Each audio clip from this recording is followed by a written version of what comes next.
Pemirsa, untuk membahas gerakan kami di Jakarta dan Solo ini telah hadir deklarator kami, yakni Bang Said Didu dan juga politisi PDI Perjuangan Bang Adian Apituluh yang sudah ada di samping saya. Selamat sore Bapak-Bapak. Selamat sore Bang Adian, Bang Said Didu.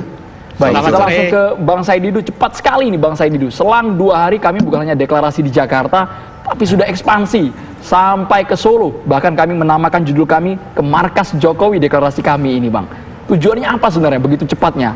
Apakah ini memang murni gerakan moral atau ada unsur lainnya, Bang Said Didu? Saya pikir dari jati diri kami sudah menyatakan bahwa kami itu adalah menyambut aspirasi masyarakat dan menyalurkan aspirasi masyarakat. Jadi apa yang terjadi di Solo itu biasa-biasa saja. Maksudnya masyarakat Solo dan DIY Jawa Tengah ingin segera ada kelompok yang ingin menyelamatkan Indonesia, dan kami dari pusat itu datang ke sana untuk menampung aspirasi tersebut.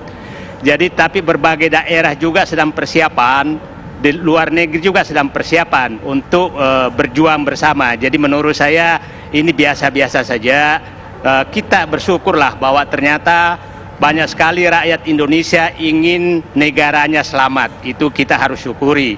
Ya, saya berharap sih, dan kami ini kan terbuka. Ya, kalau ada menyatakan bahwa di kampungnya Jokowi, ya itu bagus dong. Berarti kami ingin menyelamatkan NKRI dari tempatnya Pak Jokowi gitu. Oke, Bang Adian, ini langsung menusuk dan percaya diri langsung deklarasi di markasnya Joko Widodo. Ya nggak apa-apa, nggak masalah, itu kan boleh deklarasi di sana, di sini segala macam. Tapi menurut saya persoalan terbesarnya adalah organisasi kami ini, saya masih belum mengerti secara bentuk organisasi seperti apa, kepemimpinannya, kalau apakah dia gerakan moral seperti petisi 50 saja, misalnya menyampaikan pendapat, pandangan, kritik segala macam, tapi ternyata tidak seperti itu. Dia membangun jejaring di mana-mana dan bentuk cabang atau istilah apapun itu. Posisi non parlemen istilahnya. Ya, non parlemen. Kalau dia banyak cabang, apakah nanti akan menjelma menjadi partai politik atau kemudian dia menjadi sebuah gerakan massa? Nah, itu menurut saya harus dijelaskan dulu. Kenapa? Kalau saya baca misalnya dari poin kelima jati diri kami dijelaskan bahwa yang bisa berbicara mengatasnamakan kami itu hanyalah Dewan Deklarator yang membuat pernyataan tertulis. Di luar pernyataan tertulis itu dianggap tidak mewakili kami sebagai sebuah organisasi. Jadi kalau misalnya dikatakan oleh Pak Said Didu tadi, saya juga perlu tanya, berdasarkan jati diri kelima tadi, apakah Pak Said Didu katakan tadi itu merupakan pernyataan resmi kami atau bukan? Itu pertama. Terus kedua, bentuk organisasinya. Ada presidium 3 orang atau berapa orang saya tidak tahu. Dasar dari pembentukan presidium ini apa? Apakah berdasarkan wilayah, berdasarkan organisasi yang terlibat, berdasarkan apa, kan harus ada alat ukurnya. Kenapa? Kalau ini sebuah gerakan moral, dia harus berlaku adil dong. Jangan sampai kemudian yang punya basis massa besar tidak terakomodir dalam presidium, tidak terakomodir dalam Dewan Deklarator. Sementara yang tidak punya basis massa terakomodir di situ. Sehingga, saya belum mengerti ini merepresentasikan apa sebenarnya. Di situ ada banyak nama, itu loh. Nah, kalau kemudian kita bicara gerakan moral, menurut saya pertama harus berlaku adil dulu ke dalam organisasi mereka, dengan menjelaskan ini mewakili ini mewakili ini dan sebagainya. Kedua, mekanisme kerjanya bagaimana? Karena ada Dewan Deklarator, ada komite ini sampai divisi-divisi. Ini sudah bukan gerakan moral yang berupa kritik semata-mata menurut saya. Bang Tapi Said Didu perlu menjawab hal ini. Ini penting sekali pertanyaan dari Bang Adian Apituluh ini, Bang Said Didu. Saya pikir ya wajar saja bertanya, tapi kami juga tidak mau terjebak ke dalam pertanyaan-pertanyaan. Organisasi adalah pilihan, ada organisasi longgar, ada organisasi yang memang diatur secara ketat.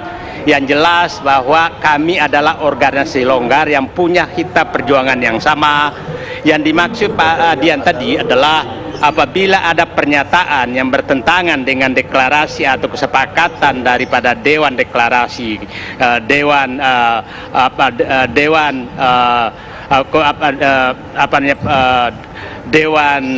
Presidium yang dirapatkan oleh pimpinan ini adalah pernyataan pribadi, jadi kita juga tidak menganggap bahwa itu bebas-bebas saja berpendapat gitu ya. Jadi seperti halnya tidak ada namanya nanti organisasi secara struktural bahwa ada pimpinan wilayah, pimpinan kabupaten dan lain-lain. Yang ada adalah ada aliansi pendukung kami, aliansi pendukung namanya, bukan berarti Jogja adalah di bawah Jakarta, bukan berarti Jawa Tengah di bawah Jakarta, tapi misi perjuangannya adalah sama. Mungkin akan muncul nanti aliansi pemuda, aliansi perempuan, pendukung kami. Jadi bahkan kami ya, kalau Bung Adian juga mau masuk aliansi pendukung ya kami juga menyambut. Jadi nggak ketat-ketat amat gitu loh. Tapi Bang Said Didu, ini posisinya seperti apa? Dari poin jati diri nomor 5 ini dijelaskan apakah hanya yang mendapatkan privilege ini Dewan Deklarator yang memiliki pandangan dan juga sikap resmi, di luar itu dianggap bukan bagian dari kami kalau memang berseberangan dengan kami, dengan Dewan Deklarator. Nah, kita kenapa pernyataan itu muncul? Karena kita tidak ingin ada orang-orang yang dengan gampang mengatasnamakan kami, padahal dia berjuang di luar kitab perjuangan kami, yaitu menyelamatkan rakyat dan menyelamatkan NKRI. Itu yang kita takutkan. Orang-orang dalam kami ini udah kenyang semua cara berorganisasi. Jadi itu kenapa kita menyatakan bahwa yang di luar pernyataan resmi adalah pendapat pribadi. Tidak bisa menyatakan bahwa itu pendapat kami. Seperti halnya kalau Said Didu walaupun saya deklarator, ada pernyataan saya yang bertentangan dengan yang sudah disepakati oleh presidium dan deklarator, Dewan Deklarator, maka itu bukan berarti mengatasnamakan kami. Begitu sebenarnya. Tapi intinya bahwa semua yang terlibat dalam kami itu harus tujuannya adalah menyelamatkan NKRI. Itu saja. Artinya harus satu payung, ini mengkritisi pemerintah secara keseluruhan, bukan mendukung secara pemikiran juga. Sebenarnya kalau dibaca itu tidak mengkritisi saja pemerintah, tapi seluruh pengelola negara termasuk DPR, partai politik, penegak hukum. Jadi ini intinya bahwa kita menganggap bahwa seluruh penyelenggara negara betul-betul berpedoman pada cita-cita kemerdekaan yang ada di dalam pasal pembukaan Undang-Undang Dasar 45 dan juga berpedoman penuh kepada Pancasila yang dirumuskan 18 Agustus 1945. Bukan Pancasila yang lain, yang Ekasila, Trisila, itu bukan, itu adalah, nah jadi itu sebenarnya kita mau jaga. Baik, Bang Adian, tanggapannya Bang, ini bukan hanya mendesak pemerintah, tapi juga menyoroti kinerja dari parlemen, dari DPR, dari DPD, dari MPR juga. Iya, artinya kan kemudian mereka itu, kalau menurut saya menganggap atau coba menegasi, atau coba mendelegitimasi atau tidak percaya atau apapun lah istilahnya itu terhadap lembaga-lembaga negara. Satu sisi eksekutif, satu sisi legislatif. Nah, kedua misalnya, ini katanya sebuah gerakan moral. Nilai moral itu kan belum tentu semuanya sama satu dengan yang lain. Nah, artinya menurut saya lebih baik dalam jati diri itu dibuka semua orang untuk berdebat, untuk mendiskusikan dan melihat nilai moral dalam kacamata persepsi, latar belakang, situasi dan sebagainya yang sangat banyak gitu loh. Nah, ketika kemudian poin kelima itu dibuat sedemikian rupa, menurut saya ini membelenggu diri mereka sendiri. Nilai-nilai lain yang mungkin ada dalam pikiran Pak Said Didu tidak bisa tersampaikan dan tidak bisa menjadi sikap kami kalau kemudian tidak disetujui oleh Dewan Deklarator misalnya. Nah, bagaimana kita bicara gerakan moral ketika kemudian mulut kita, kepala kita sendiri terbelenggu oleh aturan main itu. Makanya menurut saya kalau kita bicara gerakan moral mahasiswa, gerakan moral petisi 50 segala macam, nggak seperti ini polanya.